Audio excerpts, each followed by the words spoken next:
এই যে আমাদের আমাদের গরিবের হচ্ছে আস্তানা বিছানা, তারপরে ইয়ে কেতা বালিশ, আর ওই পাশে চাদর দেখা যাচ্ছে না, দেখেন এই যে মেঝে।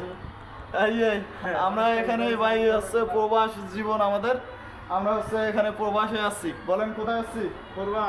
প্রবাস জীবনে আসছি। আমাদের জন্য সবাই দোয়া করবেন।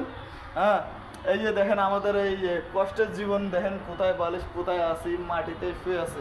হ্যাঁ, সবাই দোয়া করবেন কিছুদিনের মধ্যে যেন আমরা হচ্ছে আমাদের বেড পাই এবং হচ্ছে সুস্থভাবে থাকতে পারি এবং শরীরও যেন সুস্থ রাখতে পারি। এখানে অনেক ভয় লাগে, পোকামাকড় আসে আর সামনে বড় বড় হচ্ছে সাপ আছে, আপনারা যেটা চিনেন। আমরা অনেক আতঙ্কে থাকি ভাই, অনেক আতঙ্কে রাত কাটাই। আপনাদের কাছে হচ্ছে প্রকাশ করলাম এটা। হ্যাঁ, আপনারা হচ্ছে আমাদের সঙ্গে থাকুন, সাথে থাকুন, আর প্রতিদিনে হচ্ছে আমাদের সুন্দর সুন্দর লাইভ দেখবেন। ভাই আপনি কি কোথায় আসছেন? প্রবাসে আসছেন না